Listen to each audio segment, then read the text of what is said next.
You're watching Force 13's live streaming service.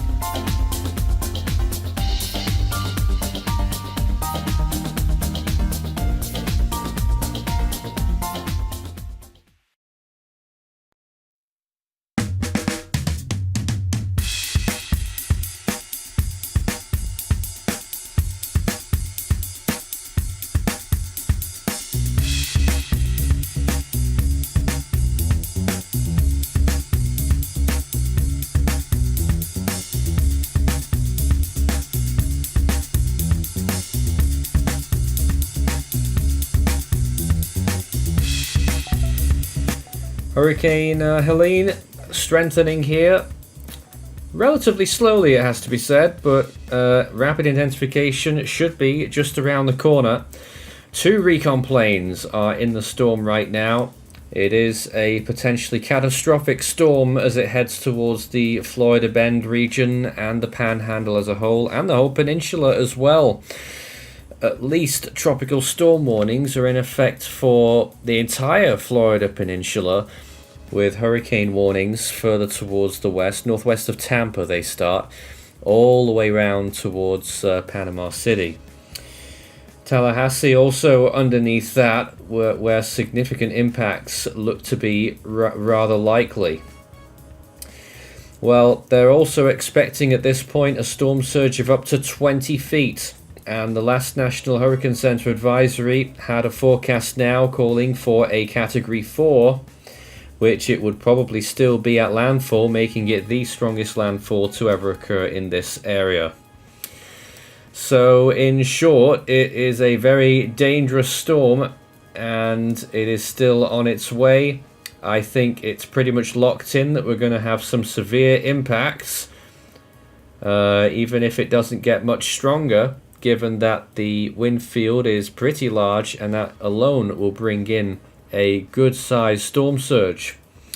As it is, we are expecting substantial strengthening as it continues into the Gulf of Mexico, which it is currently doing, and then on towards Florida. Well, there's a lot to talk about with this storm, with live recon updates, 2 planes in there right now, and a plane inside Tropical Storm John, which is back again, heading for the coast of Mexico and likely to become a hurricane again. We'll talk about that in a little while. My name's Nathan Foy here in the Force 13 studio, and I'm joined by a few people with me right now. On our team we have Maury, Ethan, David and Samuel. Hello to all of you, and sighting Helene here on this imagery, just those late visibles, getting into the evening hours now.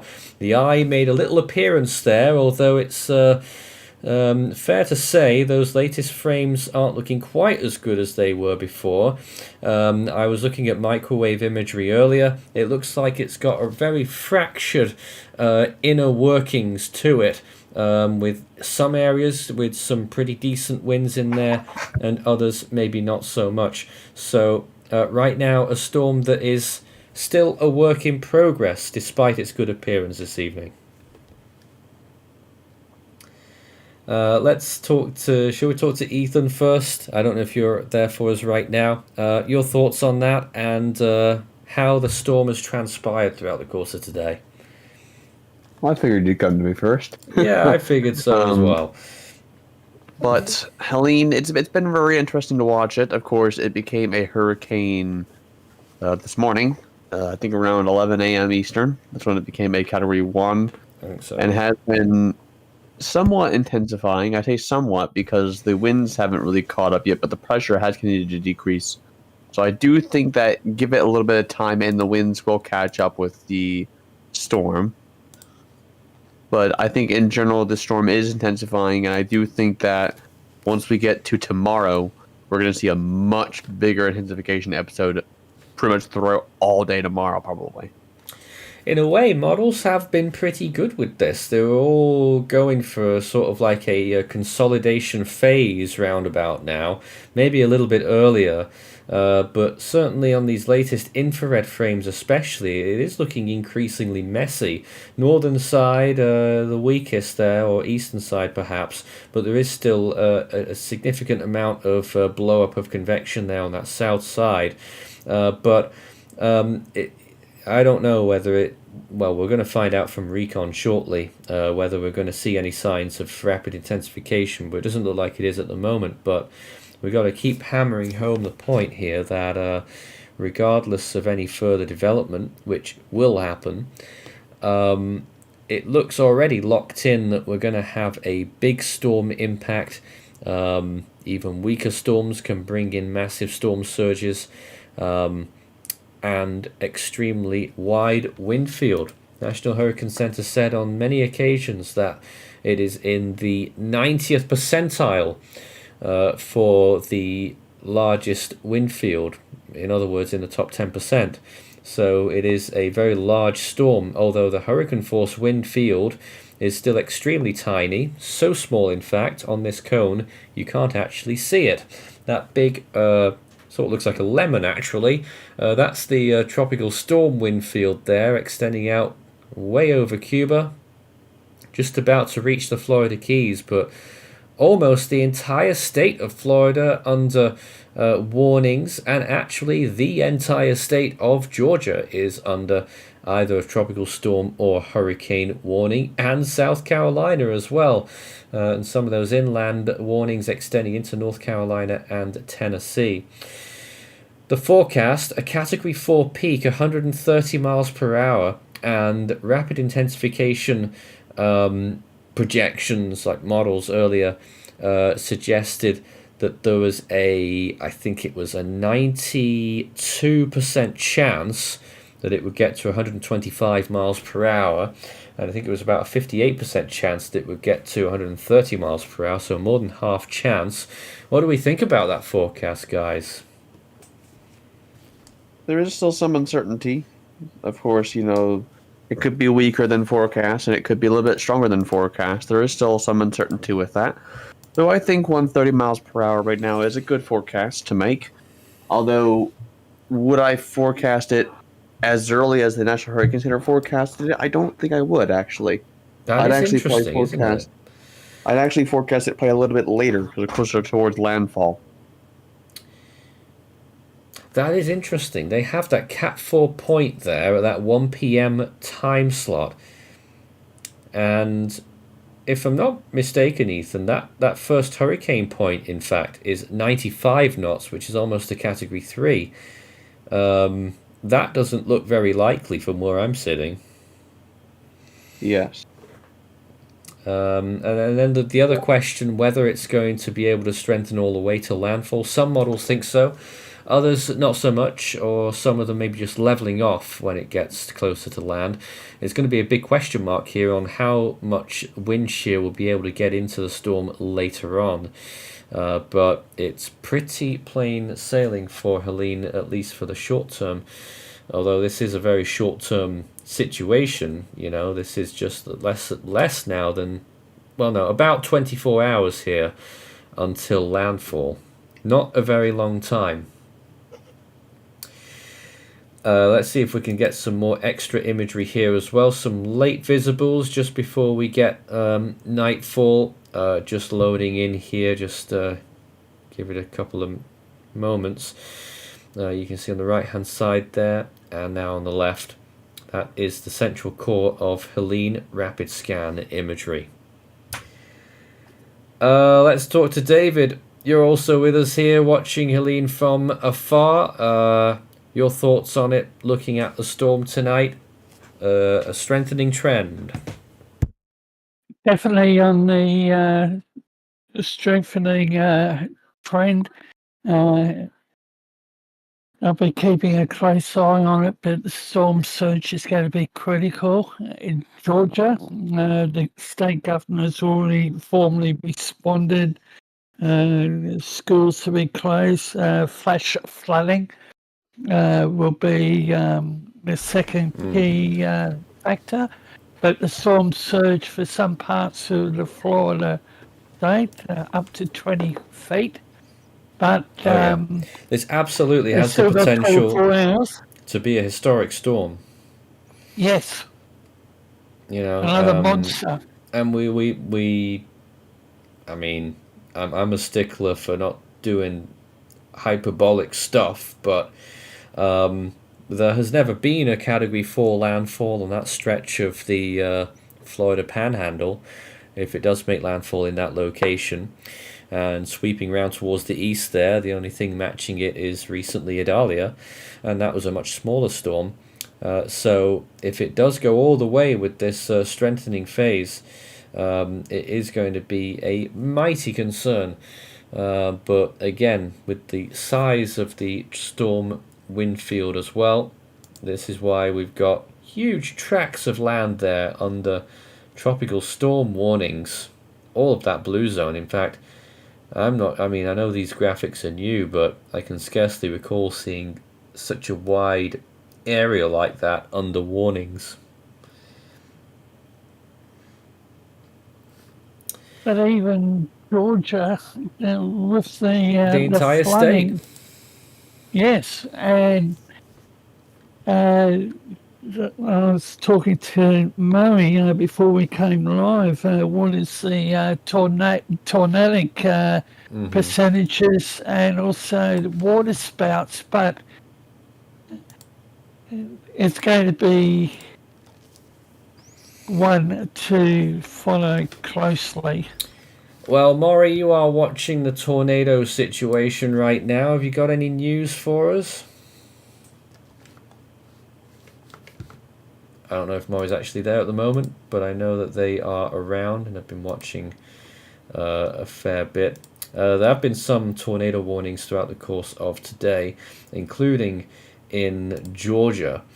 I'm not sure what the latest warnings are right now. I think the last one was 15 minutes ago in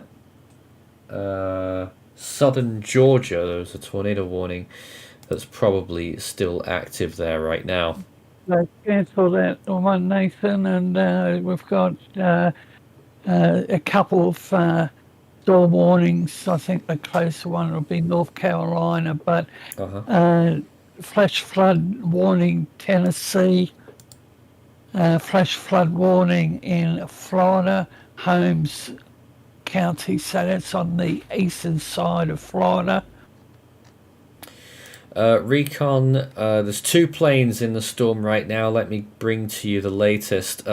Just shy of hurricane force winds on the southwestern quad that they've just flown into. That is AF303. I can show you this here. So you can see that the plane is just off that northern tip of the Yucatan. It's now entering the southern side of the storm, and they're either going to go for a south to north, or they'll keep going east and do another southeast to northwest. But what you can see there is that certainly those wind fields aren't well established. Say that there's no real eye wall in there, to be honest. Well, there is just a very fractured one. Lots of breaks in it. Let me just check what the other plane's doing. It is there somewhere. I'm trying to find it. So they went through the center not long ago. They got an extrapolated readout of 974.3. The AF303, they got 974.2. Our 974 millibar estimate actually comes from an earlier pass, which was a dropsonde, which got 975, I think, with a slight wind. So it yielded 974. There has... no, they did a dropsonde, but it wasn't in the center. So we are none the wiser on that one at the moment. But yes, the info we were using for that 974 millibar pressure was a dropsonde that happened at 2049 UTC, which was just over 2 hours ago. Yeah, just over 2 hours ago. So whether it's strengthened any since then. Doesn't look like it, because the extrapolated readouts from the planes going through the eye just now are still quite similar. Now, in other news, another Recon flight, AF302, is in Tropical Storm John right now, and so far they've gotten flight level winds of around 55 knots, and they've gotten, actually, is that an extrapolated pressure of something like 981, Ethan? I think it is. So that's really impressive if that's what they've actually got there. I don't know, at some point we'll be able to show you some imagery of John, but 980.7. what's that? 980.7 it says. 980.7. How did it manage to get a pressure like that? Well, there it is, and looks like, you know, maybe the beginnings of an eye. Again, big deja vu moment here, and people are going to be joining us thinking, what's going on here? How did that happen? Well, it is John once again. You know, people think we've gone back in time. Well, what happened is that it sort of dissipated. I mean, it never truly died off, and then it steered back over the ocean again, and rapidly developed into, once again, a tropical storm. There it is right now, with an enormous blanket of convection off to its western side.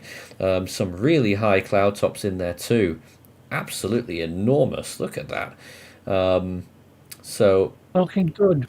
yeah, John absolutely looking good, and again, really menacing with that lingering threat of extremely high rainfall amounts for this part of Mexico, the provinces especially of Guerrero and Oaxaca.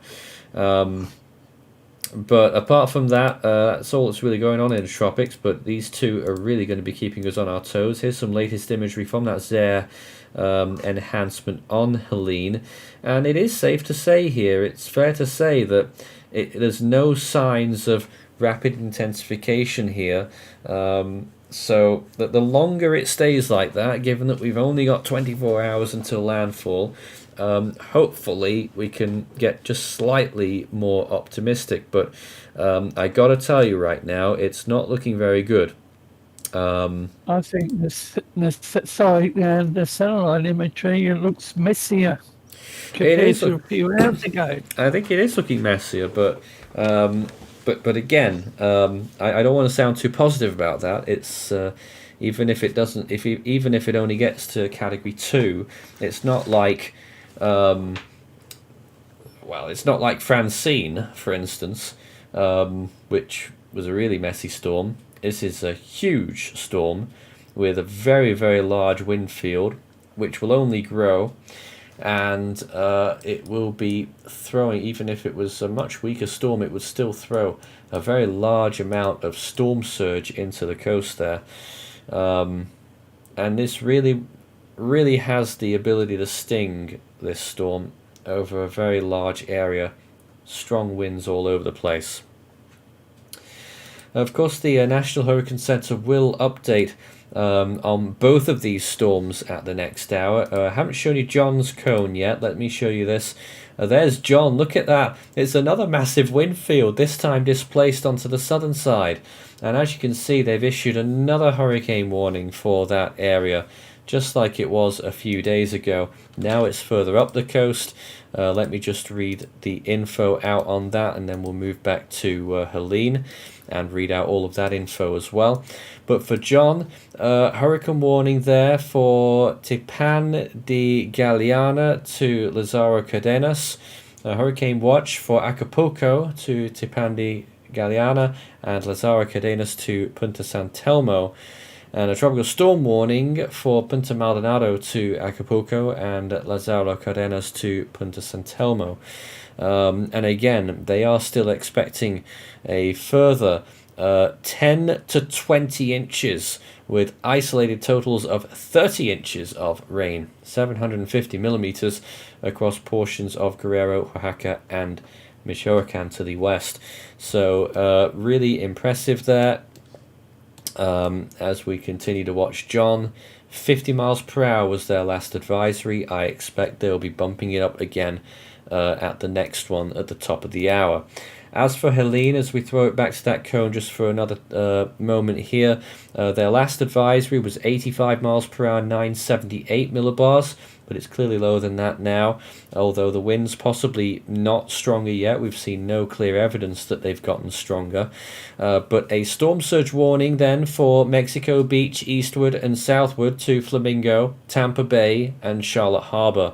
A hurricane warning for Antelope River to Mexico Beach and Cabo Catoche to Tulum in Mexico still, including Cozumel. Hurricane watch for the Cuban province of Pinar del Rio and Englewood to Antelope River, Florida, including Tampa Bay. Tropical storm warning for the Florida Keys, including the Dry Tortugas. Flamingo to Antelope River, including Tampa Bay. West of Mexico Beach to the Okaloosa-Walton County line. Flamingo northward to Little River Inlet. Lake Okeechobee. Rio Lagatos to Cabo Catoche, Mexico, and the Cuban provinces of Artemisa, Pinar del Rio, and the Isle of Youth. So, tons of warnings out there. Well, let's see if we can get a live view right now from Cancun. This is still how it's looking then. And it's not been that crazy here. I've been checking the camera every so often. But this is the view. Certainly a few waves there. I'm sure they're still getting some strong winds down there as well. But right now, Cancun not looking so bad.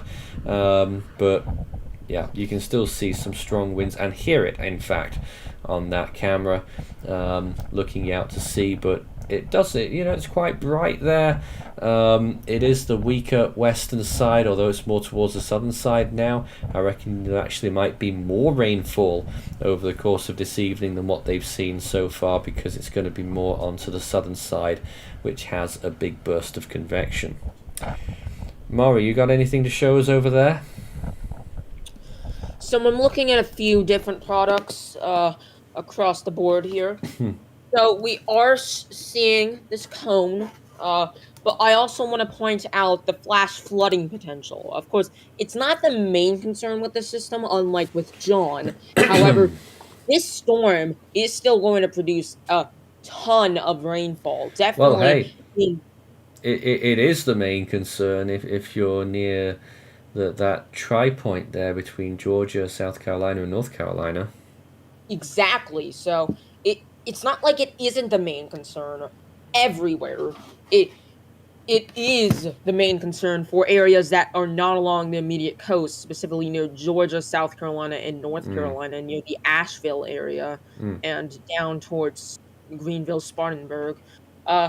Those areas might see up to 20 inches, which is about 500 millimeters, and that is quite a bit of rainfall. It's not as much as what we're seeing with John, but that is still enough to cause major flooding. I mean, it's also much more than the rainfall that we'll see near the landfall zone, which will only be around 12 to 16 inches. So realize that the rainfall is not going to be confined to just the landfall spot.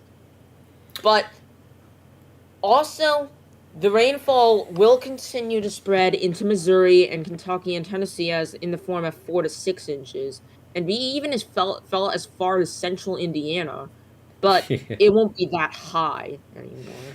Well, Ethan told us yesterday that they're crying out for it up there. Ethan, you still there?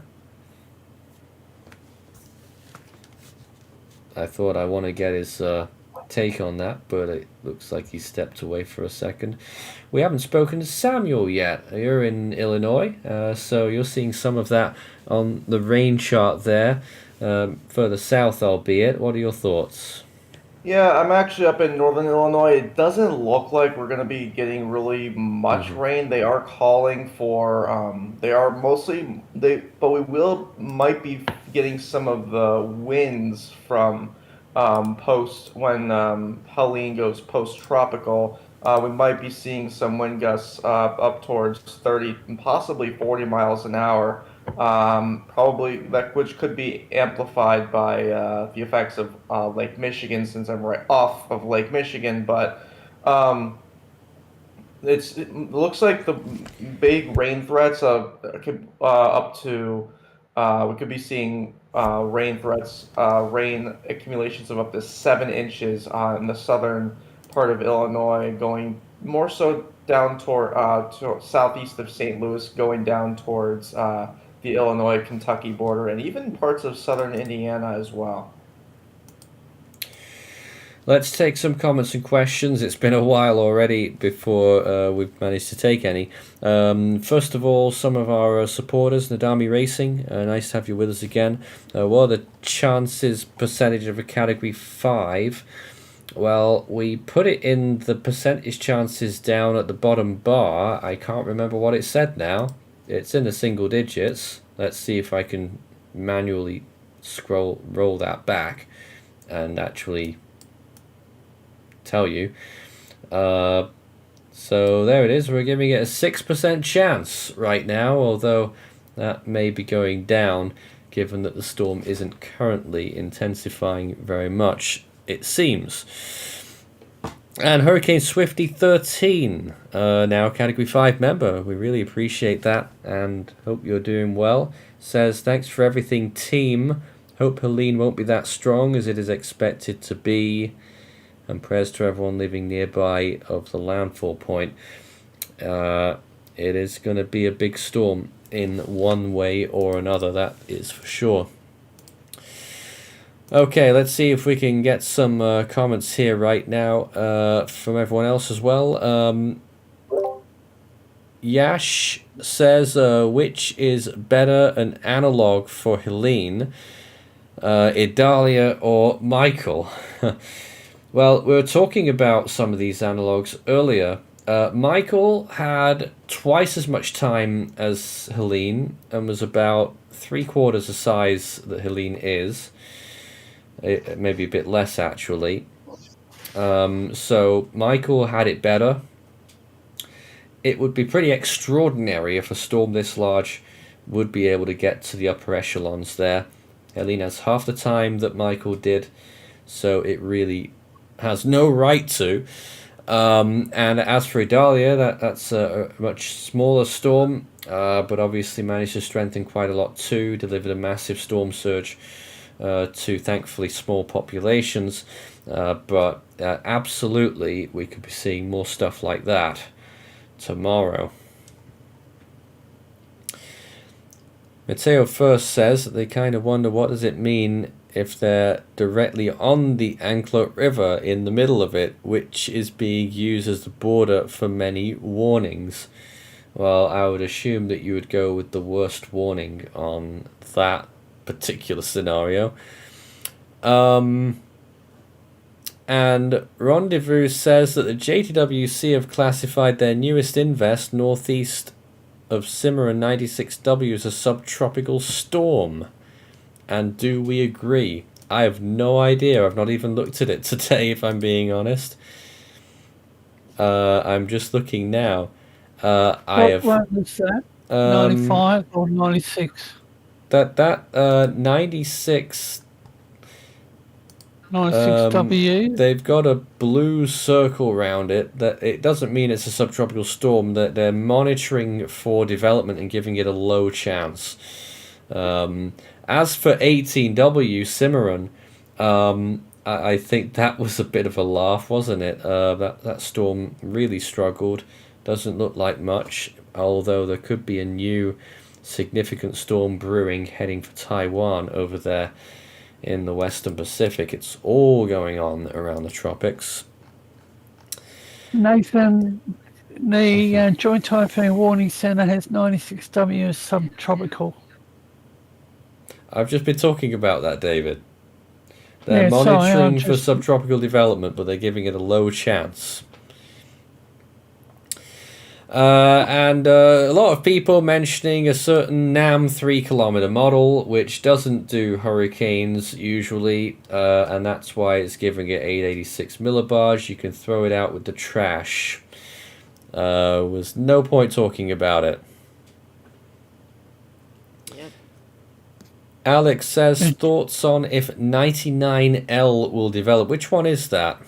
Is that the main one? Wait, let me see. 99L. Oh, that's the potential higher latitude one, isn't it? Yeah, that's a subtropical one, potentially.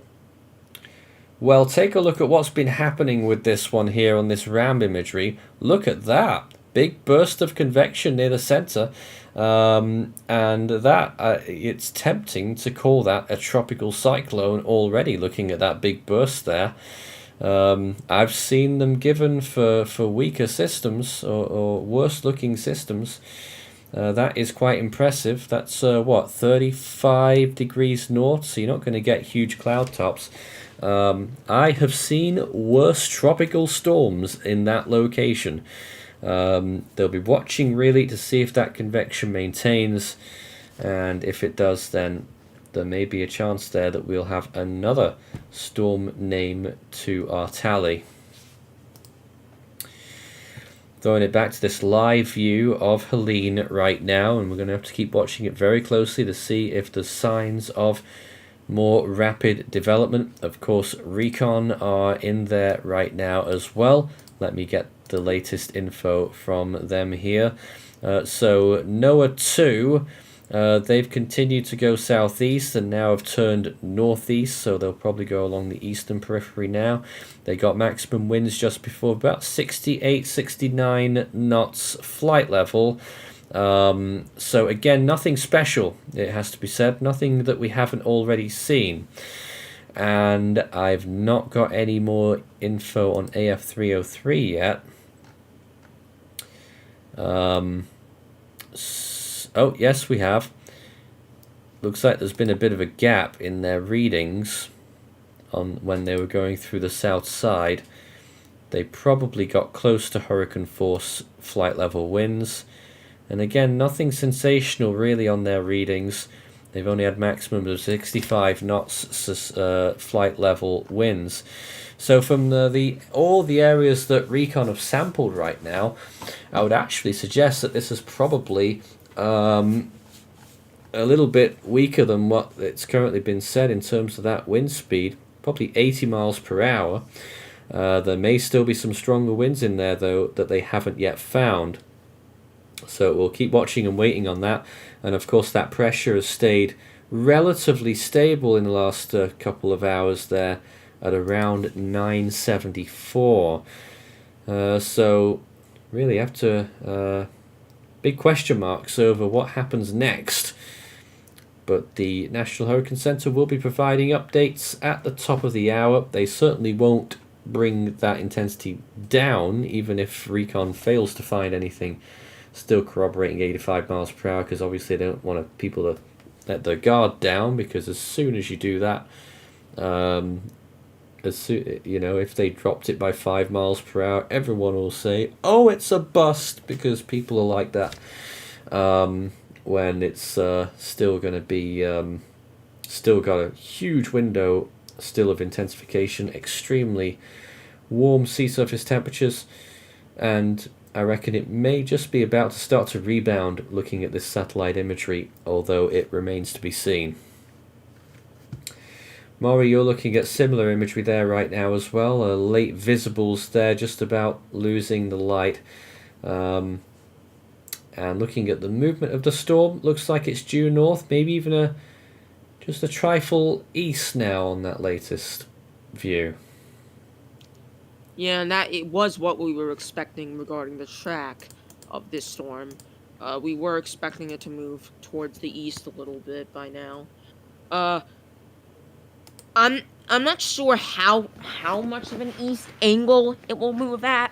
It doesn't look like it's that much of an angle at the moment, so the landfall will probably be close to where the National Hurricane Center has it right now. But it could move maybe a little east of where it is showcasing at the moment.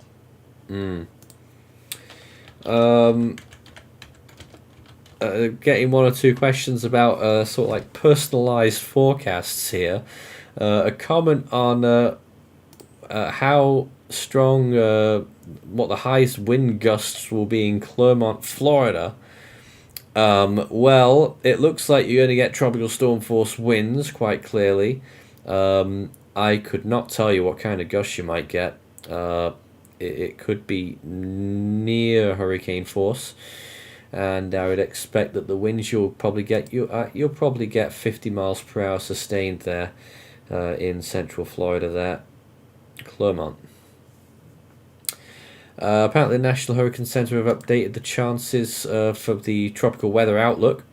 They have increased that disturbance, 99L, up to a 40% chance. You can see it up there on the higher tropical, well, subtropical zone, as that is. Non-tropical area, they've called it right now, several hundred miles to the east-northeast of Bermuda. And the other one, 70% chance in 48 hours and 80% in the 7 days. They haven't actually marked the one behind it, which we've had on our books for quite a while. So that's what they're up to. And Eastern Pacific, nothing, of course, apart from John. Oh, and there's the update as well. They've put that up to 60 miles per hour now and a pressure of 984. So that's some first news here on the updates that are upcoming. That John is now up to 60 miles per hour. Let's take a look back at some of John's imagery again. Well, there it was, really blowing up enormously on that satellite imagery. Absolutely enormous burst of convection.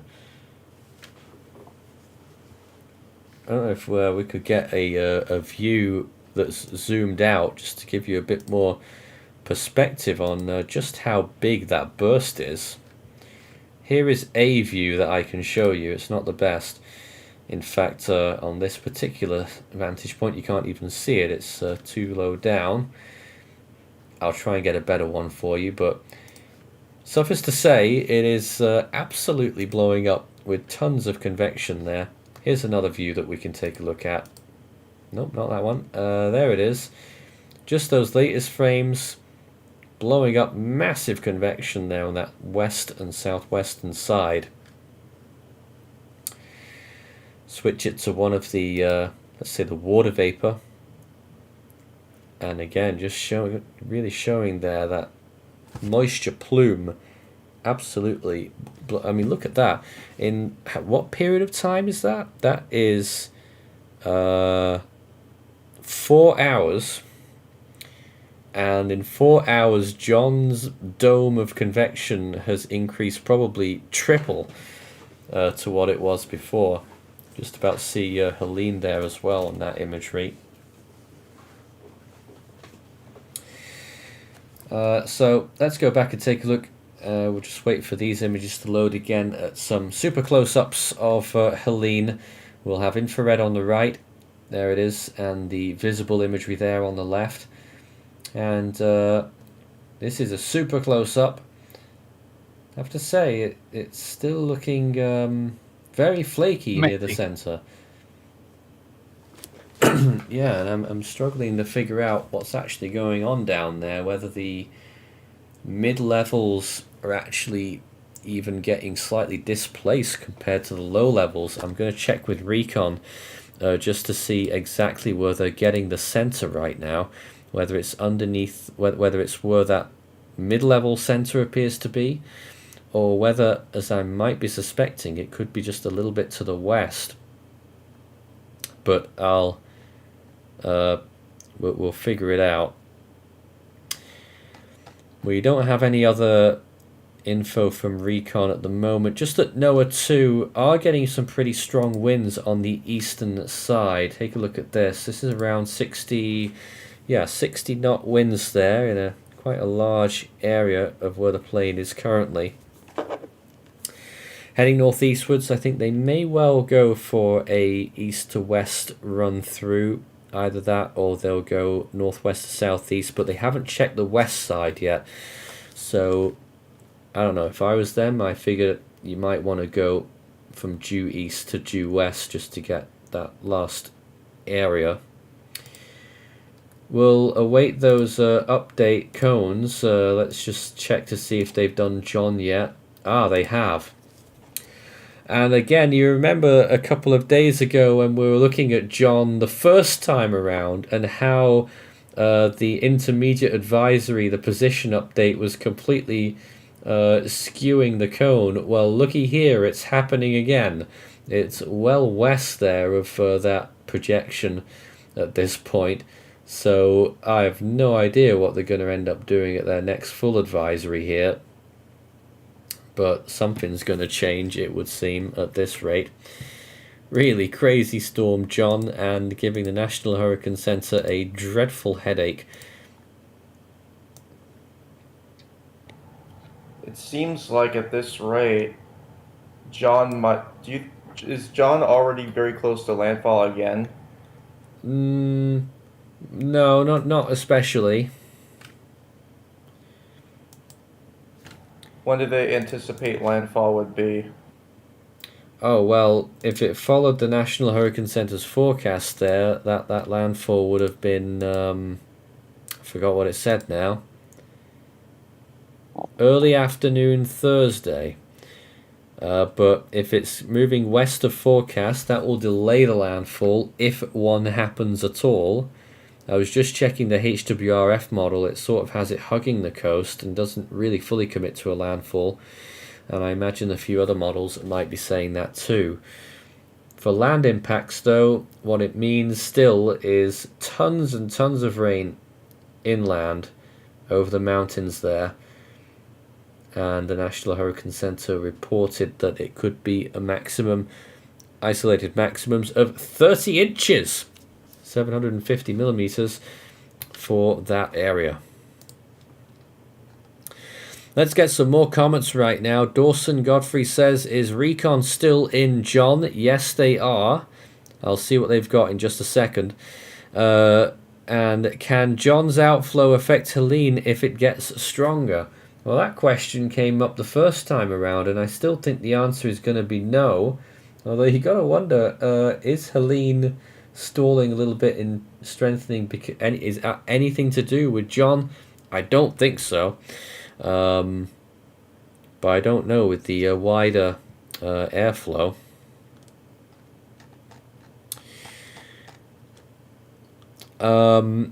And let's see if we've got some more comments. I am under a TS warning in New Smyrna Beach. Any thoughts and advice on this area? I always forget where that is. That is further north, isn't it? I will have to go and find you again. So you are over there. So yeah, tropical storm force winds looks like it will happen for you as well. I would expect it will be towards the lower end of tropical storm conditions. I should have known where that was. It's right next to Daytona Beach, a place I've actually been. So yeah, it looks like you'll probably get low tropical storm winds, although it could go towards moderate, depending on exactly what Helene does.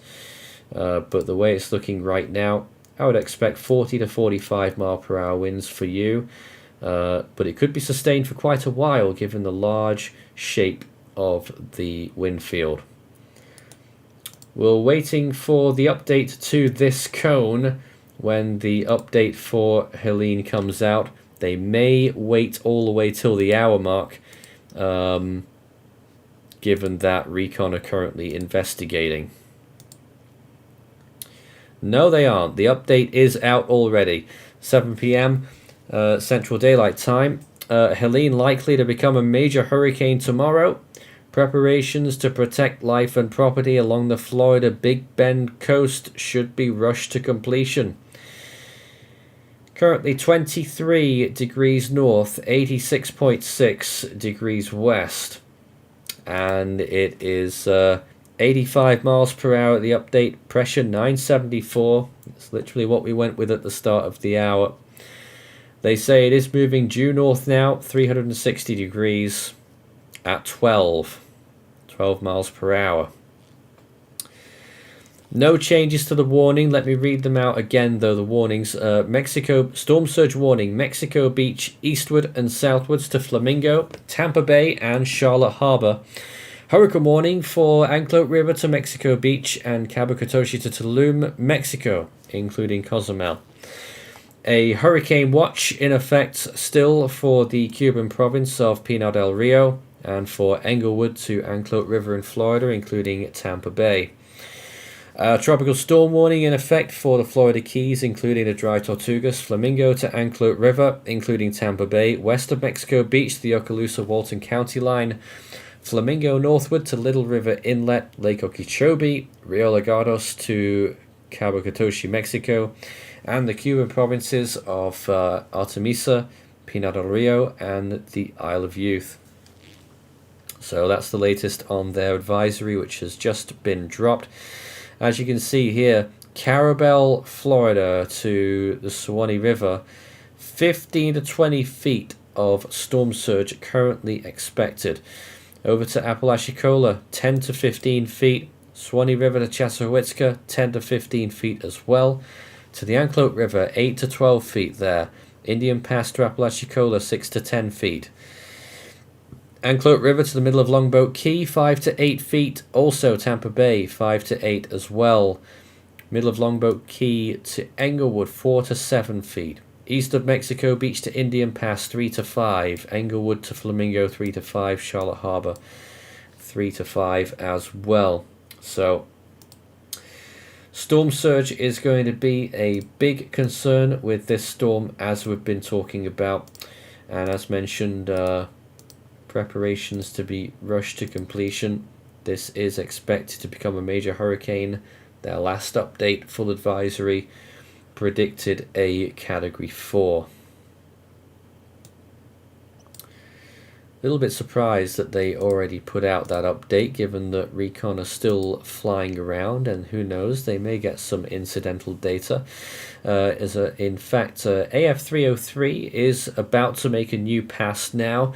They're on the southeast side of the storm, and they've just turned northwest, so they're going from southeast to northwest here, entering the storm once again.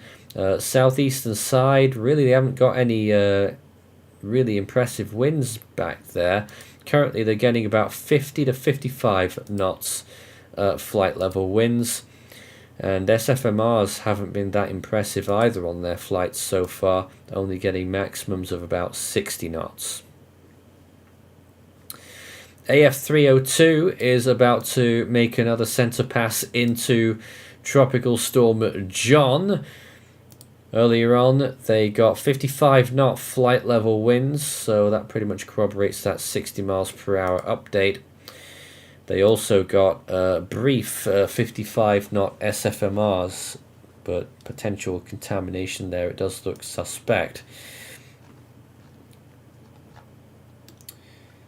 So definitely a lot going on with these two storms that we are currently watching, but the main focus of course being Helene.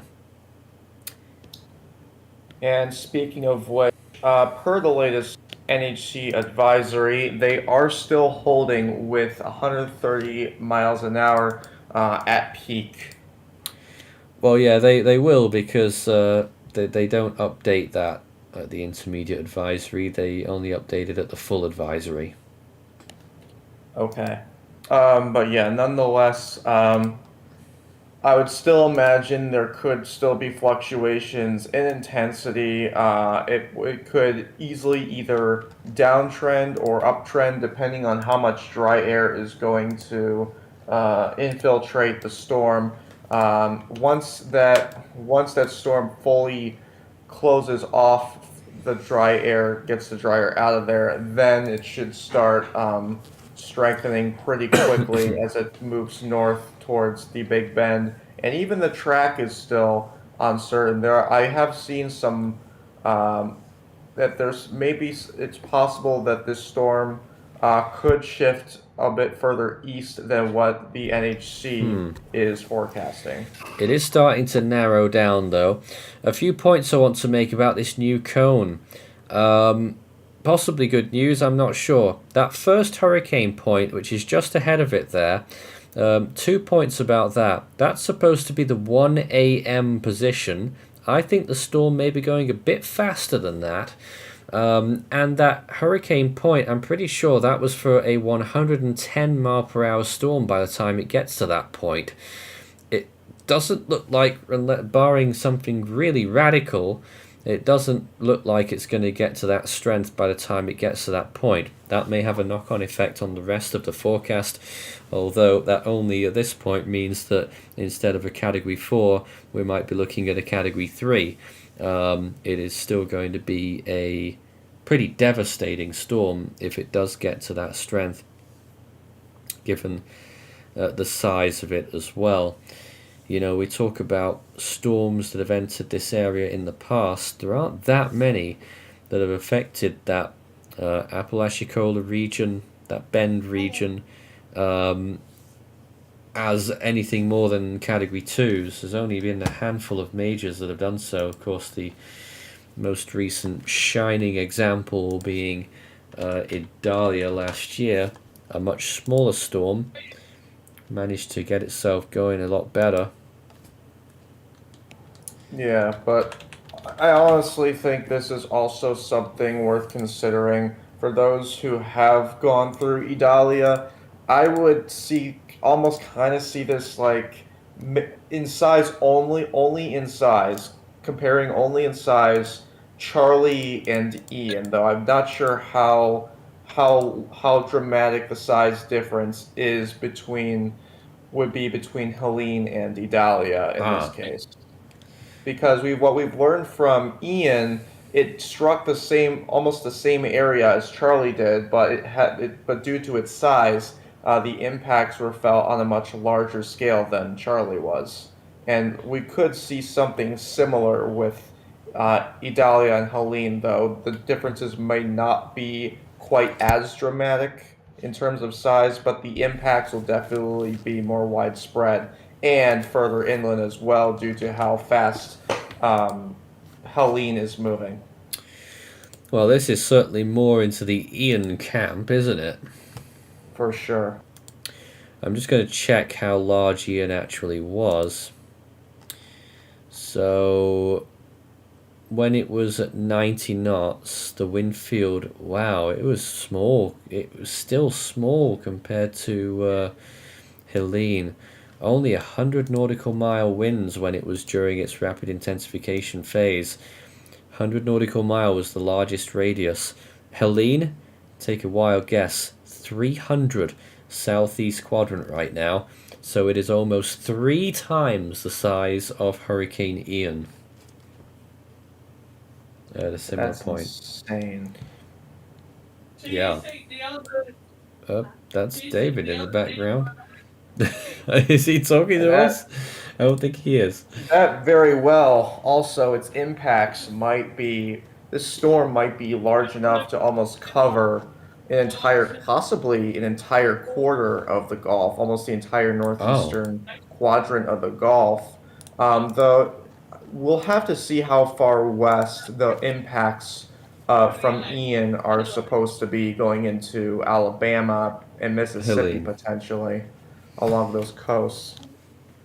Yeah, but Helene. we'll have to see. We'll have to see how Helene evolves. But it's definitely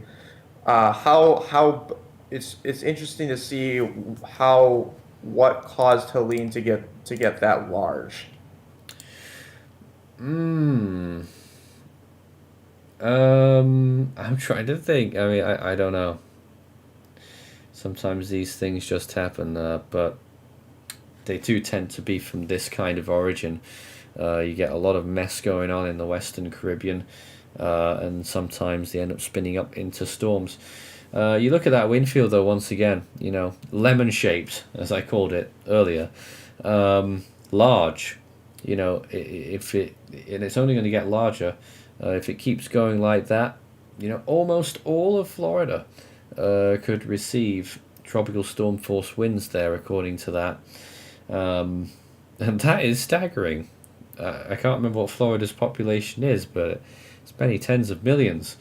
And then across the whole of Georgia as well, the whole of Georgia and South Carolina under a tropical storm warning here.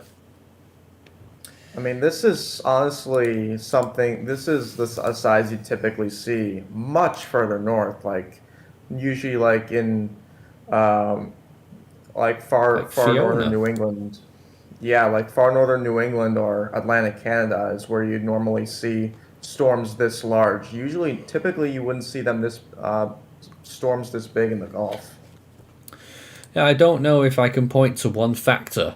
I'm sure people want to know, but certainly what will be helping it, though, to sustain itself is the bountiful sea surface temperatures, which are, extremely warm across this whole area. AF303 heading into the storm from the southeastern side. They're not far away. They're starting to get a little bit stronger winds, but still nothing that we haven't seen so far. There's getting some 60 knot flight level winds there on that southeast quadrant. So approaching hurricane force again. But as you see there, there's the line below it was a previous pass that plane made maybe an hour ago, I'm not sure, and they were getting hurricane force flight level winds quite close to where it is right now. I think they'll still get some in the next few minutes there, and then they're going to go for another center pass. Bearing in mind the storm's moved a bit further north as well, so they're repositioned, and I think the strongest winds will still be ahead of it there. We'll get another pressure pass, indication on just how low that pressure might be getting. AF302 is just about to get through the center of John again, and NOAA 2 have positioned to make an east to west pass through the center of Helene as well. So as a matter of fact, in the next 20 minutes we're going to get 3 center penetrations from these Recon planes in 2 different storms. So fantastic coordination there by the Recon teams. We're going to get a massive flood of data coming in here in the next hour, and we will be staying on the air for the following hour here as well. Helene at 85 miles per hour, pressure 974 millibars. That is now confirmed by the National Hurricane Center after we estimated that in the last hour. And John is up to 60 miles per hour, and I forgot what they had for the pressure now. I think it was already in the 98. Nope. It is 984. Quite low pressure for just 60 miles per hour.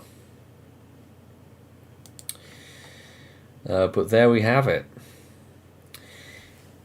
Helene still likely to be intensifying, but Recon will be able to confirm all of our suspicions in the next few minutes with those 2 center passes. Exciting times.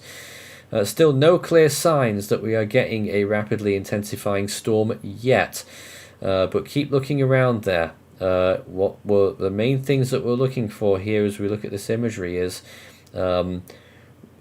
rapid blow-ups of convection, small scale, wrapping round the eye wall, encircling it and sustaining it. We may be just about to see maybe the very beginning of it there on that northwestern side. We'll have to see if it sustains. That is a surefire way of a sign of rapid intensification ensuing. Sometimes it's on one side, sometimes they're opposing on both sides, and that really is a very strong sign. But we'll have to wait and see. I'm not even sure that it's gone a little bit funny, that inner mid-level circulation there. I don't even know if it's properly stacked on those latest frames, but I will examine that Recon data very carefully when it comes in. This is Force 13 Live on our second hour of coverage on tonight's instance of Hurricane Helene and Tropical Storm John, likely to also become a hurricane. The news at this hour, Hurricane Helene is still at 85 miles per hour and a pressure of 974 millibars. No new warnings at the update, but still lots of warnings out there. Storm surge warnings, of course, and hurricane warnings. There is expected to be up to a 20-foot storm surge, which is certainly on a par with what Idalia did at Horseshoe Beach last year, and on par with those upper echelon hurricanes that we have known and studied. And this storm is large, as I mentioned before, the southeast quadrant, with wind field extending out 300 nautical miles in that direction. Really large. I mean, that's more than half the size of Sandy, given that Sandy was an absolute enormous beast as well. And like I said before, almost 3 times the size of Ian during its rapid intensification phase. So it just goes to show there. I don't even know how that's possible, but almost 3 times the size. And then, of course, you've got John, which is strengthening 60 miles per hour, expected to become a hurricane. But it's back to its old tricks again. Really getting deja vu vibes as we look at John. Look back at that cone. And that latest update from the 6 p.m. Central Standard Time advisory clearly depicts that the storm has moved west of where they were expecting. And what does that mean? It means the cone will have to shift again. And will it actually make landfall? That is the question. Or will it hug the coast or just stay off the coast? Either way, it is going to cause some more misery over the coast of Mexico, those provinces, mainly over Guerrero at this point, with up to 30 inches of rain expected here, on top of anything that's already occurred. Well, let's take some comments and questions if we can, then start your message with Force 13, all in text. How far is the storm approximately from Atlanta? Well, before we started the stream, we had the position estimate. It is 1,248 kilometers from Atlanta, Georgia. Tallahassee, it was 889. What other places could we look at? Jacksonville, 973. Of course, getting closer, Tampa, 702. Orlando, 819. Miami, 712. Naples, 600 roughly. Havana, Cuba, 400 kilometers from the center of the storm. All right, we must be coming up here to 3 big data dumps from the Recon planes. NOAA 2, they have gotten some stronger winds actually. They've briefly got some 70 knot flight level winds. That is still quite low though. It's still not becoming of what they're saying is an 85 mile per hour storm. There should be some stronger winds. AF303, they just got winds again near 70 knots too, going in from the southeast side. They still haven't reached the center, but with no clear inner eye wall, it doesn't look like they're going to get any stronger winds before they get into the middle, which they're almost there, and then we'll get some kind of reading on the data pressure. 980.8 it was on that last update, so they've still got a little way to go, not too far. As for John, that other mission has just about reached the center, and they've got extrapolated 984.3. They may still get slightly lower. They did earlier, they got 980.8 I think it was. They also got an SFMR spike of 55 knots, although the flight level winds haven't been anywhere near as high there. They got those high flight level winds quite far away from the center to the southeast, although they did get a brief secondary spike on the western side of John's center. Let's just show you John once more. Late visible imagery here showing John's progress, and look at that massive burst of convection at the end. Probably into the minus 90s. Very high convection. He's hugging the coast. Yeah, big question as to where it goes. Will it stay north and actually make another landfall? Will it decide to be awkward and stay off the coast for as long as it wants to? We'll have to see. So we still don't have those. Oh yes, we do actually. We've just got a brand new update from NOAA 2. They have just gotten through the center. They've got an extrapolated 973.4, so ever so slightly deeper than it was earlier. So that's extrapolated 973.4. Hopefully we'll have a drop sond on that. We await further info.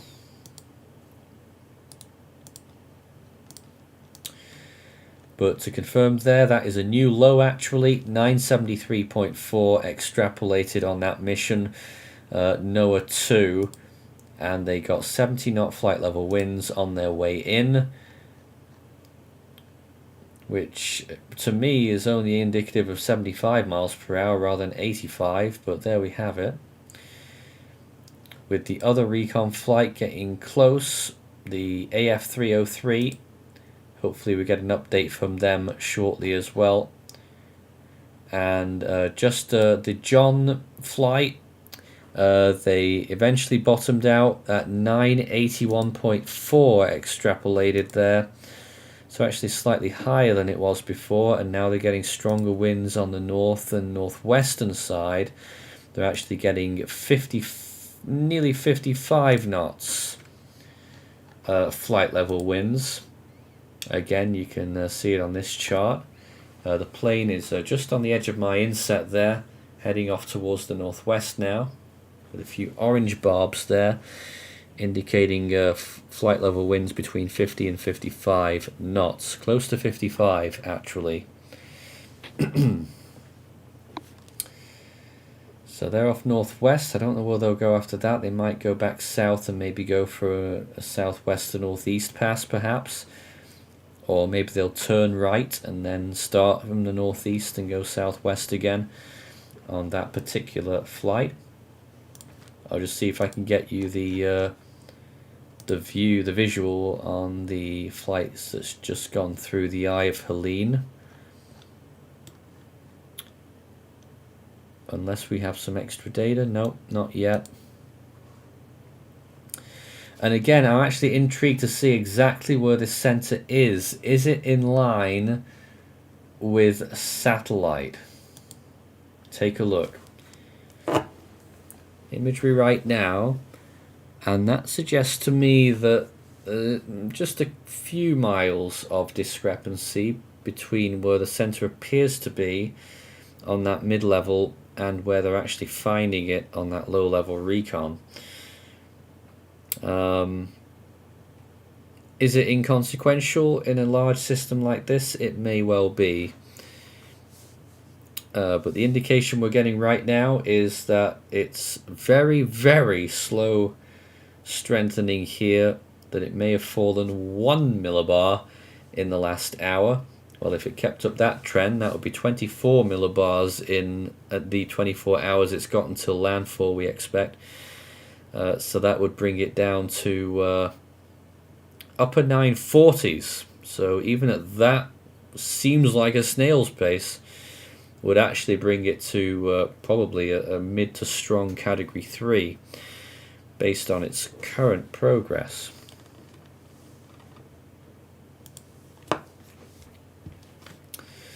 So here for next hour, start your message with Force 13 all in text. We can take your questions live, including personalized forecasts if you want, I suppose. Why not?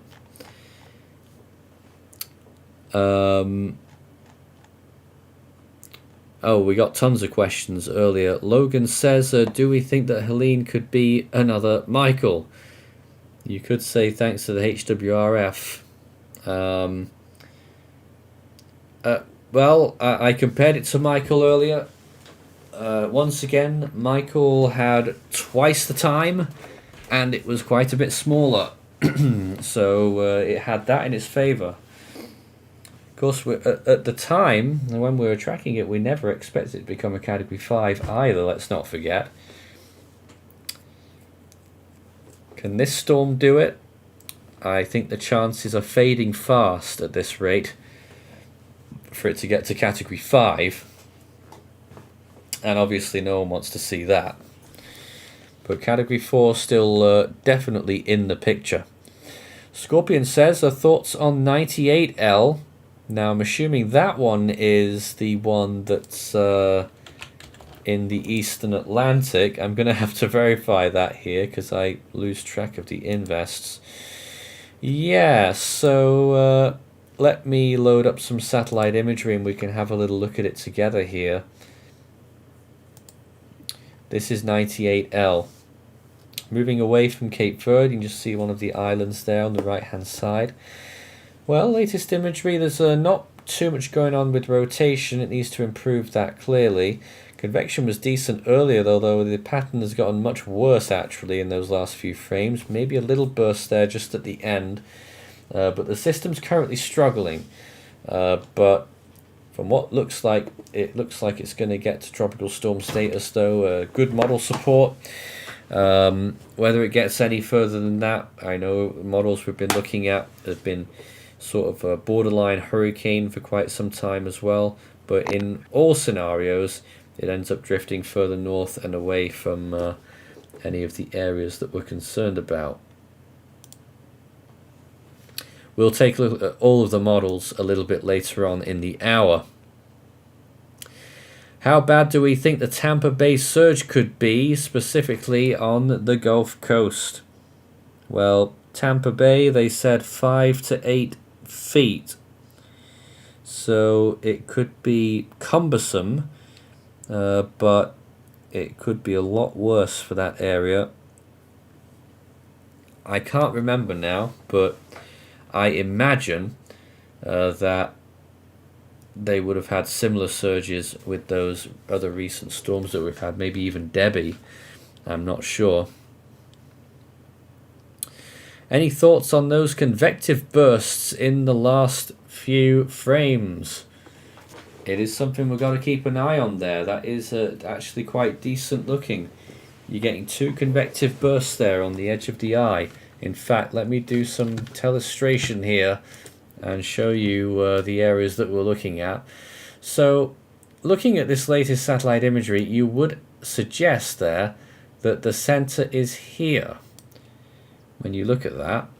However, Recon have just found the center to actually be here, and the more you look at that, the more it actually looks like, hey, maybe this is actually the eye forming. Yeah, it's looking like that. You know, if the eye was here, then that would be a sure sign there of those big bursts around either side of it. But I'm pretty sure here of that Recon data that this is actually the eye. And I'm not sure where that leaves us. I mean, certainly that northeastern side is rather struggling. You've got extending out of it here must be some significant dry air entrainment. And even in I think the bulk. Sorry, now the bulk of the activities north, west to south. Yeah, just on that western side as well, there's probably some breaks there too. So it's you know, it not showing that it's rapidly intensifying at this point, but still definitely high potential on this. And like I said, even if it's just 1 millibar strengthening an hour, that would still take it to high-end Category 3 territory. Nathan, what do you think what's causing the slowness of Helene to develop? Could it be the Yucatan Peninsula area or the upper level, as you mentioned earlier? The upper level winds are only about 5 to 10, but the wind shear is going to be 30 to 40 plus. As it so When it makes still landfall. got- yeah, it's weird again, but we know how systems fight wind shear, but It's one of the pertinent questions. When will the wind shear kick in? We'll take a look at that in a moment. But your other question about whether the Yucatan caused it, well, I would say probably not. It wasn't close enough really to cause any major disruption in the storm, and it's flat anyway. So I don't think so. I think it's been an underestimation perhaps of the dry air in the area. And I suppose possibly the storm itself being very broad in the centre, not being able to consolidate very well so far. But I say that, you know, it's not too shabby. Pressure, possibly 973 now, maybe. You know, that is, if the winds catch up, that is getting towards Category 2. I also want to point out that in addition to the rain and wind threats and storm surge threats posed by Hurricane Helene, it is also going to result in an increased tornado threat on the eastern coast of Georgia, going up into South Carolina, where the SPC actually has an enhanced risk for tornadoes, a 10% non-hatched risk, which is going to be for much of the eastern Georgia coastline, and that's going to extend just a little bit inland, and then surrounding that you have a 5% tornado risk, expanding all the way between northeastern South Carolina along the coast and all the way down to central Florida. Pretty impressive. AF303 have gone through the center and they got an extrapolated 972.1. So 972. yeah, again, That's that is lower. They got, on the way in, they got SFMRs near 70 knots. They got flight level winds of 65 to 70 knots. Still here, no evidence from Recon at this time that it still has 85 mile per hour winds. It's they haven't found anything to support that. It's a little bit lower, which is a surprise. But looking at it here, is it really going to come together now and become a serious force? Most models say yes. And I've looked at the latest modelling, but looking at the visible loop on Helene, I think it's starting to get an act together. I'm just wondering whether there's any sign of eye forming or the eye wall.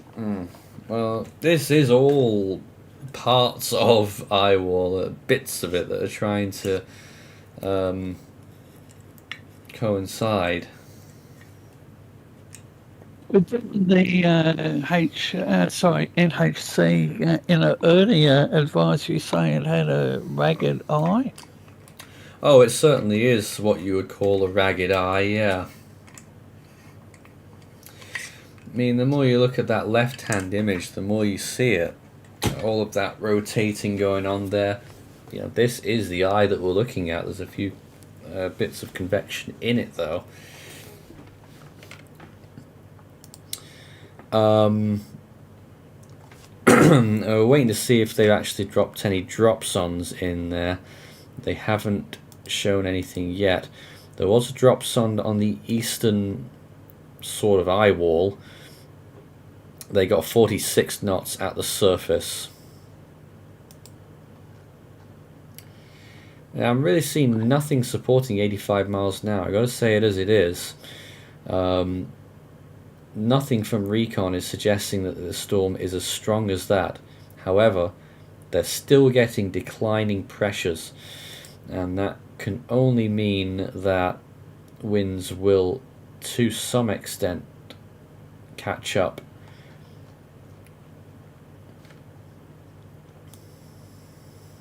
What's the time period, a time frame for the winds to catch up to pressure? I have no idea. Probably like, I don't know. I mean, I don't know what to tell you about that. It just ends up happening. A few hours, potentially 12 to 24 hours to fully catch up, maybe. There's no arbitrary number, though. No, just thinking about Helene's speed, what's the forward speed? And if she was to slow down, well, the game changes. Gives them more time to develop. Well, the thing is, it's not. It's, if anything, it's moving faster than expected. It'd be interesting to see how far it gets by tonight. Watch this cone. That first H icon is 1 a.m. It looks that's going to be like 24.23, 24.3 north.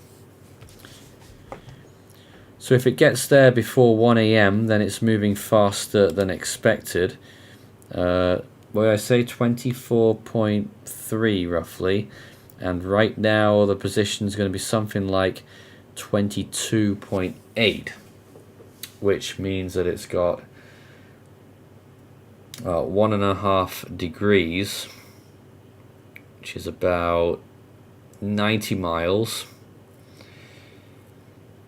Will it be able to make up 90 miles in the next 6 hours?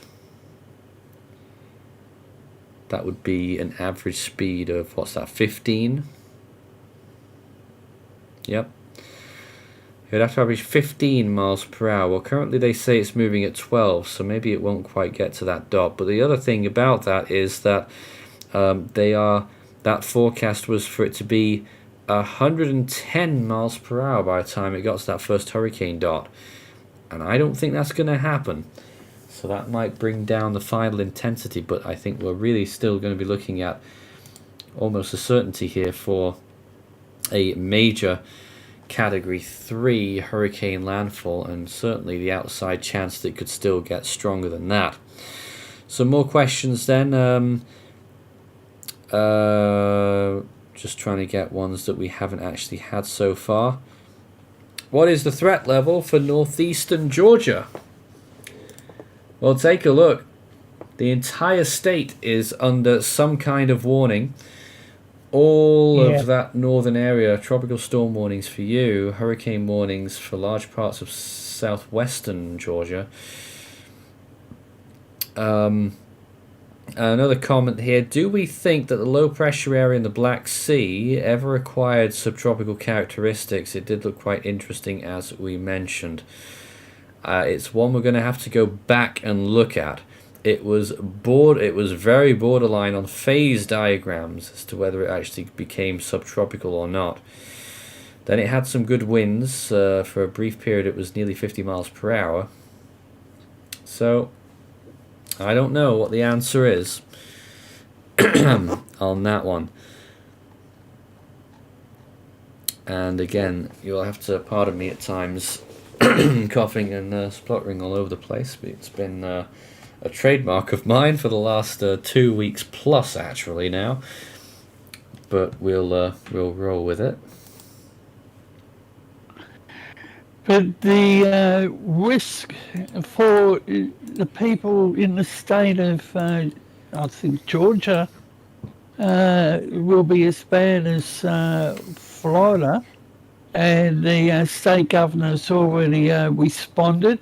The local media providing on the website what's close. So the flooding is going to be a key issue for that. And Sam mentioned about the tornado percentages. So, and that's what going into the weekend. So it's not going to be a very good weekend for various states that are going to be impacted by Helene. But she is Hold on a minute. struggling. I think we've got a new drop sonde. Yes, a drop sonde which occurred at 0Z exactly 26 minutes ago. Got 973 millibars with a 5-knot wind. So it's probably still 973. So again, we're seeing a slight lowering of the pressure as we continue to digest all of this information. We don't have any drop sonde data from the AF303 mission. That drop sonde came from NOAA 2, and that was passing from west to east. East to west. And on the western side, which up until now had not been sampled, they're currently getting just over 60 knot flight level winds. So again, you know, I'm not downplaying the storm, but the data is telling us that it does not support 85 miles per hour at the moment. And the slight paradox to that is that it is actually getting deeper in terms of pressure. Interesting on the satellite there as well. It's looking awfully spotty in those latest frames. A lot of haphazard convection blowing up all over the place. But on the latest frames that I'm seeing on my other monitor, it is looking much more impressive. Let me see if we can get it on here. And I'm just going to... It will load in a minute, but it's... I think we're too far south now. Let me just reposition this.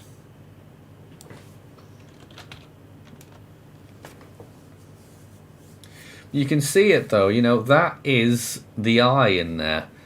And people will be talking about, oh, it's going to be a pinhole eye after all. No, it's not. We clearly have that convective pattern which looks like it's over the eye, but I think that whole thing is the eye. Looking at the wind profile, there's certainly not more than one eye wall, so there's that. It is quite sharp gradient in terms of winds, but for pressure, not so much. So, I don't know. Maybe it is going to try and build a tight inner eye wall there, although I am not sure. It looks close to closing in on the outer. I'm just looking at the imagery on the right-hand side of the screen, and the black.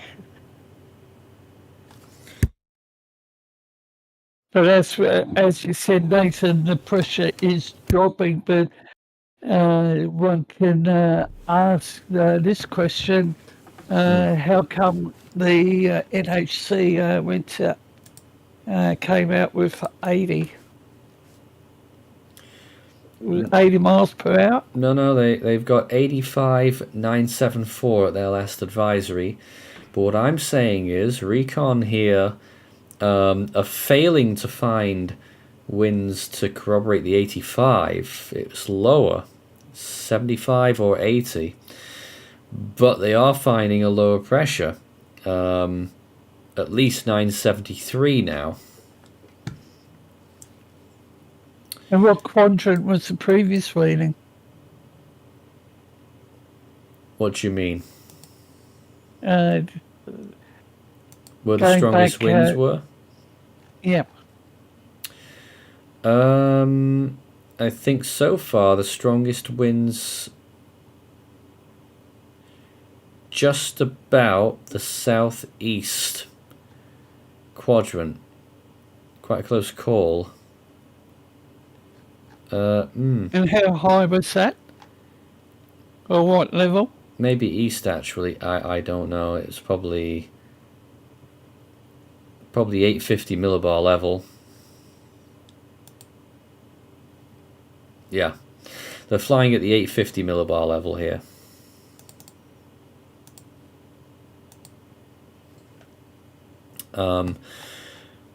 Okay, let's see if we've got some more comments there. Well, we're getting a few people talking about the models. So let's take a look at what the GFS has in store for us then in the next Yes. 16 days. We have Yes. the short range, the medium range, and the silly range, we call it. The silly range, but no, the short, medium range. Sorry, viewers, but it caught my eye. And Nathan? Yeah, okay. Bring it on. Well, this is Helene then. You can see it there entering the Gulf, borderline hurricane on this model. But there it is, blowing up that cloud. And this is very interesting because that forecast has the rapid intensification beginning in just over 6 hours. So it hasn't started yet. GFS thinks it will happen later in the night. And there it goes, becoming a powerful, probably borderline major hurricane there. Has the track changed a bit? Maybe it goes a bit further east. I mean, look at that. Hurricane force winds on Jacksonville's doorstep right there. And then continuing to swirl northwards, and then it will pull northwestwards. That clearly goes into South Carolina, actually. So the landfall zone is still in a similar place, but it is a bit further east. And then swinging eastwards quite a lot more before going back towards the west. And then there's nothing behind that. Check the systems in the eastern Atlantic then here, and you'll see that one forming quite quickly. There it is. GFS still wants it to become a hurricane. It's a simple recurve, although it could go on to affect the Azores. Just have a look here. There it is. Tropical storm force winds in the Azores on the 1st of October. If this comes to pass. Look at that. Blowing up, really stinging into a hurricane force extratropical cyclone for the southwestern United Kingdom, actually, on the 5th. Anyways, looking back behind that system, there's potential second one there near Cape Verde, but doesn't look like that's going to develop here. Also, this potential subtropical development, the one that we've been watching, up to 40% chance it will be a short-lived thing, although actually no, it's going, it's still there. And then that invest catches up to it. Now look towards the Eastern Pacific. Here's John once again. John take 2. And really messy but very large wind field on that southern side. It doesn't want to make landfall. It stalls. It's just along the coast there. Eventually it just dissipates into thin air. And that's it. So, and very late on there's another hurricane. This is in the Scilly range. 6th of October onwards here. Developing into a brief hurricane small as well. Let me just check the Gulf for the Scilly range here as well. Oh, there is a system there. Yep. And another one off. Yep. So there's one that forms actually over Cuba. On the tip of Florida. Keys, east coast of Florida. Off it goes out into the open ocean. And then another system there potentially in the western Gulf of Mexico, or maybe not. And then another system trying to hit Florida. What is it with Florida right now, guys? What have we done? And That's what caught my eye. That's right. At the end there, this is Scilly range, another borderline hurricane near Houston, Galveston, moving off northeast. Wow. And let's just check once more. Long range, there's a potential another system down there as well, short-lived. So yeah, who said the Atlantic was dead, right?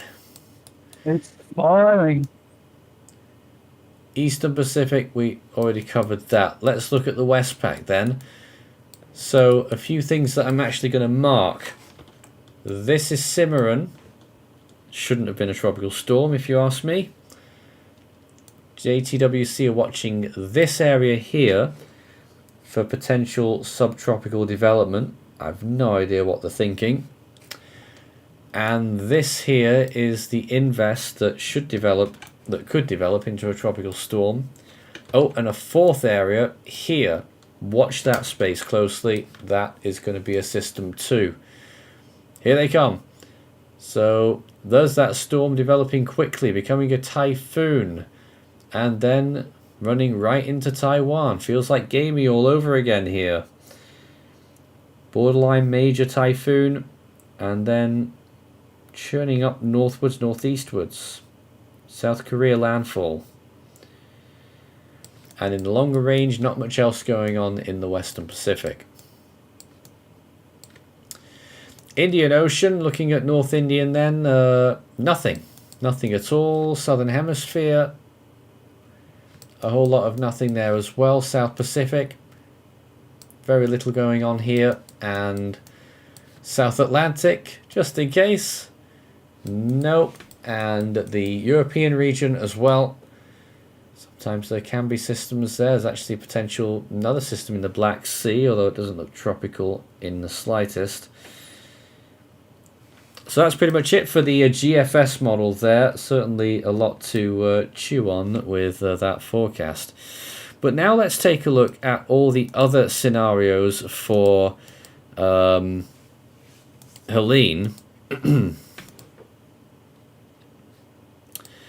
Let's take a look at what the hurricane models are showing, and some of these are pretty worst case scenarios. So the HWRF initializes the storm, well, it's 976 and then it's straight to 960. So that's not going to work.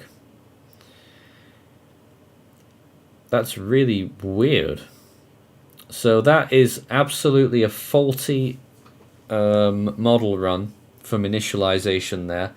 And no surprise, it's showing 919 millibars at landfall. Throw it out because it's not going to strengthen. In fact, this is from 18Z as well. So it's not going to strengthen 15 or 20 millibars in -4 hours. So completely wrong, this model. Don't look at it tonight. Let's check the HMOM. That initialized at 975 earlier on, and then again it goes quickly down to 960. And again, it just won't happen. It hasn't happened. It's currently 973, and it reckons it would be 960 by now. So again, I think HMON is going to end up overestimating this. What does it do? Yep, there it is, 925. So it may seem really scary here, but these two models, junk. Throw them out. They're really overestimating it. It just doesn't tally. HAFS-A, we've been watching these ones very closely because they have been more plausible. There it is initializing at 967 earlier and then up to 972. So that's quite a good initialization here. It's very close to what the storm currently is. So this should be a good model to watch for what happens. There it is, rapid intensification, low pressure 941 just before landfall, weakens slightly. I wouldn't really look at the wind there because I think they're underestimating that, but I reckon that would be a high-end Cat 3, borderline Cat 4 there, reaching the coast. I would definitely be on board with that. Off it goes into Georgia. Still 969 there. Not far from Atlanta. That is incredible. And then stalling out in West Tennessee. HAFS-B is usually even more aggressive. But again, let's look at the initialization. upper 960s, so just a little bit stronger than what the storm currently is. So I'd advise caution on this. Look at that, 924 millibars just before it makes landfall there. I think that's a bit over the top, but certainly I would suggest that 930 probably can't be ruled out, probably still on the table at this point. A 930 millibar storm, well, that would be at least a mid-range category 4. Off it goes into Georgia, 967 there, not far from Atlanta, incredible. There it goes. Let's check the Euro. We already saw the GFS, of course. European model, initializing, this is quite old now, this is from 12Z. How did it do up till now? Well, it reckoned at this point that the storm would be 968. Well, it's not too far away. And then further strengthening, really strong deepening from the European model there from its standards to a landfall. Powerful hurricane there, although I'm not sure what kind of strength. But certainly borderline major probably with that one as well. So that's pretty much everything there with the models. Really fascinating stuff. But the takeaway from that is, at least for this particular run, do not trust the HWRF or HMON. HAFS, not bad. HAFS-A, I would say, is the most reasonable model run, and that is a 941 millibar peak just before landfall. So that is something we've got to bear in mind. Just checking to see if we got any more Recon data. They didn't drop a sonde into the eye on AF303. They've been going through the northwestern side quadrant, and they've only been getting flight level winds of nearly 60 knots, and SFMRs have been the same. So northwest quadrant, that's not where it's at right now according to that latest Recon. And then of course NOAA 2 went it due west, and they got maximums of just over 60 knot flight level winds. We have no SFMR data. So western side as well, you know, not that strong. No hurricane force winds there. But there probably are hurricane force winds in various parts of the southeast quadrant especially, where they've been getting the best numbers so far, pushing close to 70 knots. But once again, you know, I just want to intimate here that the Recon data is not currently supporting that 85 miles per hour, that it's lower. But don't get hung up over that. It is still going to be a massive threat to land, even if the storm doesn't intensify further at all, which is nigh on impossible. I don't know if it was ships, but there was a rapid intensification model that was showing that it was a 92% chance that the storm will get to, basically will get to 110 miles per hour. Is the storm going to defy all that? I highly doubt it. Let's see if we can take some more questions then. Start your message with Force 13 all in text. People checking how do we check the wind speed models. There's plenty of sites out there. The proper graphics that I've been showing for the GFS model, that was from WSV3. Do we think that Hurricane Helene would make the situation in Sarasota and other places in Florida worse due to the recent flooding in those areas? Now, I've not been on the ball lately. I've been on vacays and all that, so I've not heard about this.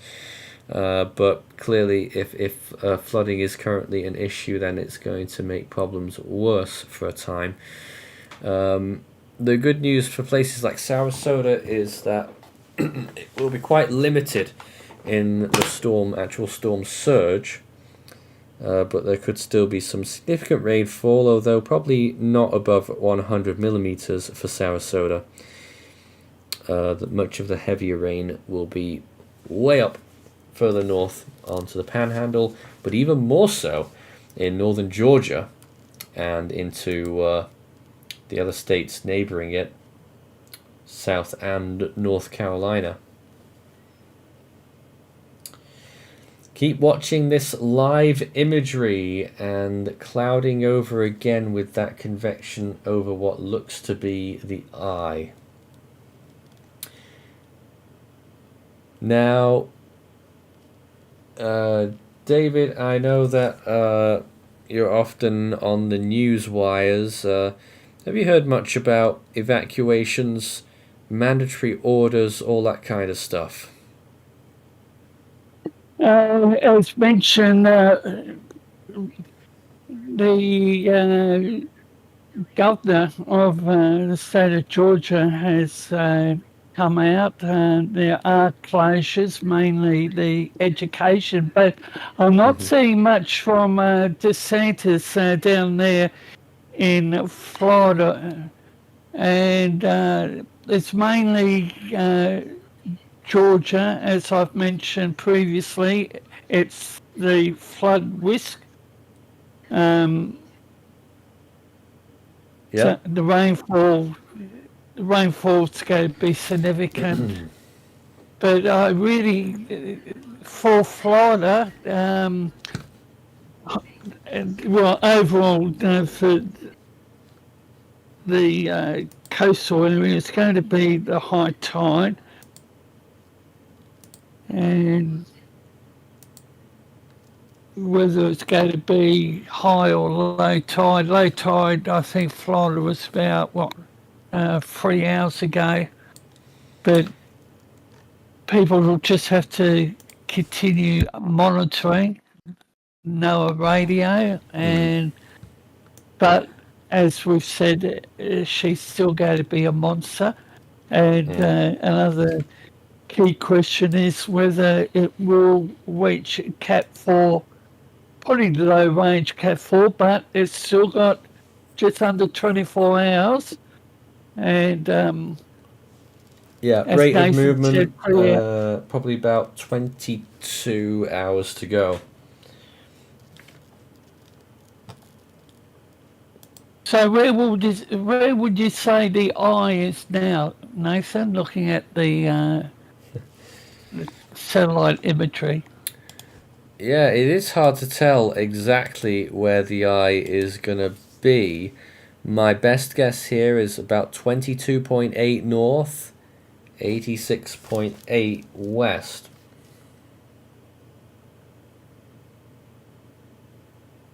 I'm looking at other satellite imagery, but Hurricane Austin says, any lightning in Helene? Good question. Let me go and find out for you. Just go to one of the lightning sites and see if I can find it.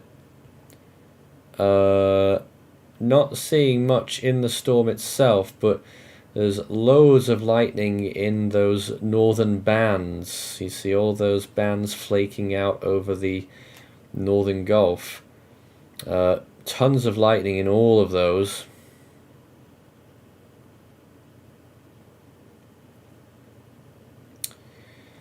Quite a lot of places getting it as well right now. But in the storm itself, I am not sure. I will try and find another setting that has the GLM lightning mapper. Shouldn't take me too long to get that.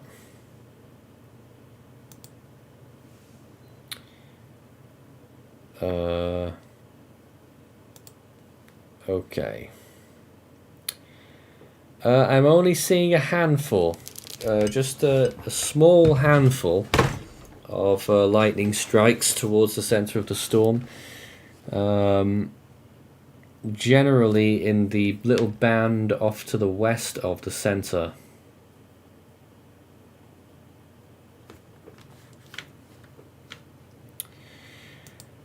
Now let me just I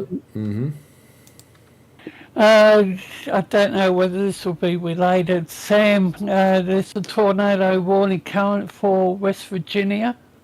I don't know whether that would be related to Helene, but it's about to expire. Well, it may well be related to its outer bands. Yes. And the number of flash flood warnings is increasing. Oh yeah. There's two in Tennessee. There's one in Georgia, one in Alabama. Let's get everyone up to speed on where we are right now then. This is Hurricane Helene, the latest update from the National Hurricane Center Intermediate Advisory. 85 miles per hour.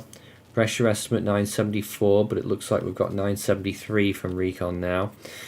There is a storm surge warning for Mexico Beach, eastward and southward to Flamingo, Tampa Bay and Charlotte Harbor. Hurricane warning for Antelope River to Mexico Beach and Cabo Cotoche to Tulum, Mexico still, including Cozumel. Hurricane watch for Cuban province of Pinar del Rio and Englewood to Antelope River, including Tampa Bay. Tropical storm warning for the Florida Keys, including the Dry Tortugas. Flamingo to Antelope River, including Tampa Bay. West of Mexico Beach to the Okaloosa-Walton County line. Flamingo northward to Little River Inlet. Lake Okeechobee, Rio Legatos to Cabo Cotoche, Mexico, and the Cuban provinces of Artemisa, Pinar del Rio, and the Isle of Youth. Still got those tropical storm warnings out there. Let's go back to the live view from Cancun right now, and you can see here it is still quite windy and blustery, and also dark now as well. Getting some strong winds at times here, but in general it is still looking rather sedate. I don't think this area got too strong winds. Certainly from what we're seeing on Recon, still in the west side of the storm, it's still got work to do over there on that side, which of course has been the weakest side for most of this storm's life. NOAA 2 flew west and now they've turned southeast, so they may go for a southwest to northeast pass soon. And AF 303 turned around, sort of almost did a U-turn, and I'm not sure whether they're going south here. I think they might be, or whether they're actually going to go in for another pass. I think they're just going to go south for a bit and then go in for another pass. Unfortunately, I don't think we'll get any more info whilst we are on the air, because we've just got a few minutes left to run. As for John, Recon is milling about there as well. Earlier on, they got extrapolated pressure of 982. And so far, highest SFMRs, 55 knots, similar with flight level winds as well. So perhaps 55 knots might be a good call next time around for John. Yeah, that Recon flight finished actually. So we've just got the 2 in Helene right now. We've got AF 303, which has already done 3 center passes. And we've got NOAA 2, which has currently done 1 center pass. Actually, no, they've done 2 center passes. Soon to be 3 probably as well. Capshan Winston says, what do we think the worst Atlanta will get? Sorry, I can't read at this time. The worst Atlanta, well, you're under a tropical storm warning, so I would expect those winds definitely for a sustained period. The storm will start to slow down once it's getting to you, so it may well be prolonged tropical storm force winds for a while.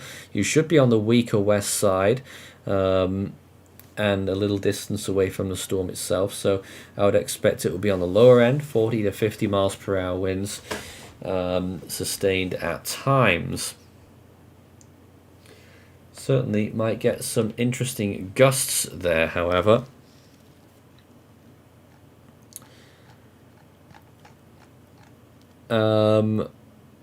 Would we consider 99L a subtropical cyclone right now? Because I do, says Insanity Vlogs. It is possible. I was impressed by how it looked on satellite imagery, but I'm not going to make a call on the air here. Jaden says, is Helene's current structure eye wall replacement cycle prone? Without looking at radar, I'm not actually sure. But if that is a tight core that's forming there with this eye, then I reckon that it may be quite prone later on down the line to an eye wall replacement cycle. Interesting to see whether it picks up that tiny core there or whether it's going to build up much broader, which is also a potential suggestion when you look at that satellite imagery. And how will Berkeley County, South Carolina fare? I've got to find out where you are.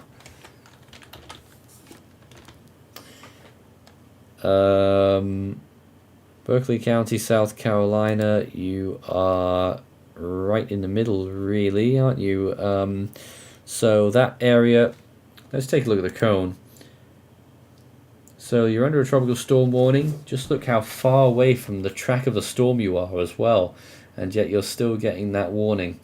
So low to moderate tropical storm force winds, I'd say 40 to 45 miles per hour sustained, unless we see significant deviations to this track forecast.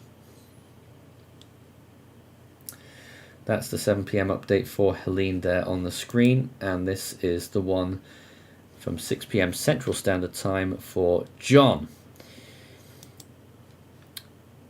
Two potentially very powerful storms here.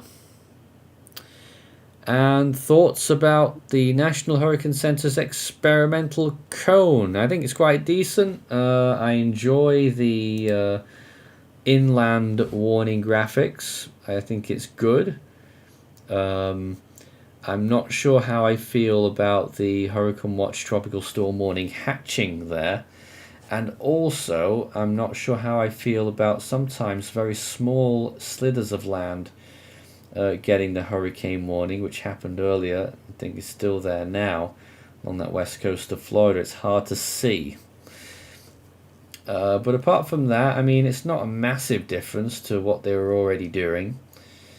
And I think it's a good step.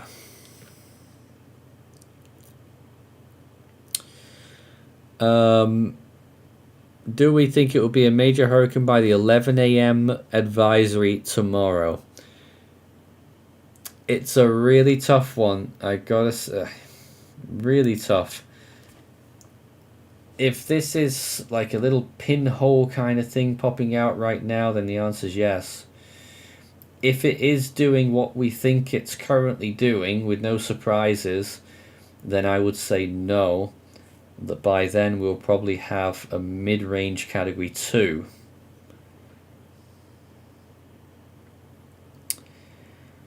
How bad is Cape Coral going to get it? Well, you could be in for some fairly strong winds there. Possibly getting up towards 60, 65 miles per hour maybe. And that storm surge, which could be several feet for your location there. So it could be rather dangerous, obviously.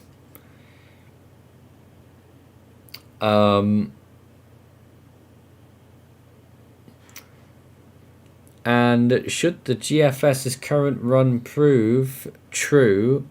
should the GFS's current run prove true, though unlikely, how would central and eastern North Carolina be impacted? What's it showing to do? Well, it's gone further east, hasn't it? Yeah, so you'd get tropical storm force winds in North Carolina. And they'd have to extend those warnings further east, definitely. Apparently there's been a vortex data message which says that the eye is closed. Now that is fascinating info.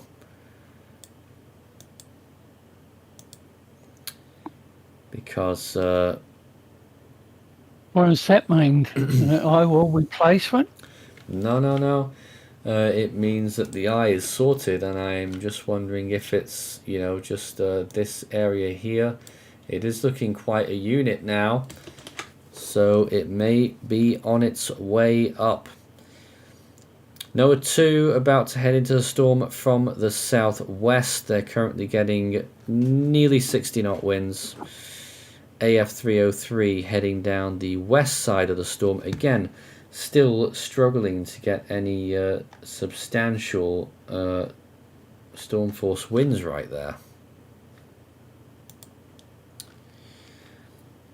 But still getting a fair bit. Well, we're going to finish up here then. It's quite late. We're going to be doing much more coverage on this storm tomorrow. If our worst fears are realized, we will have extensive live coverage throughout the course of tomorrow.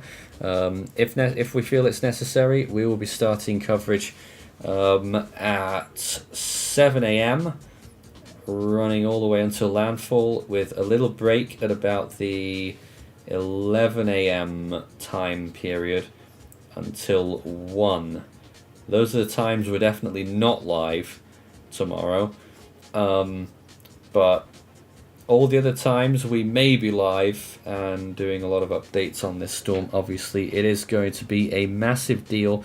Catastrophic impacts expected across the Bend region of Florida. Up to 20 feet of storm surge. Really impressive and very dangerous. Very widespread tropical storm force winds and at times hurricane force winds, although it's not quite there yet. Recon have been struggling to find stronger winds in the storm. They still haven't, but yet they are gradually finding a stronger system. Latest estimates giving 973 millibars. David, a final thought from you? Still plenty of hours to develop, but she is really testing us, and especially those hurricane hunters that are trying to best to get the information, but it's still a dangerous system. They're very busy right now, covering 2 storms, 3 flights that we saw there. The one that they did into John is done. We'll see you again soon. We'll have more updates on our channel throughout. Stay tuned to that. Follow us on social media. We'll have more updates there as well. Until then, good night, and keep watching this. Take your plans seriously and put them into action if you feel it's necessary. If you are in the Tallahassee area and you feel that you're not structurally sound, get out. That's it for now. We'll be back again soon. Good night.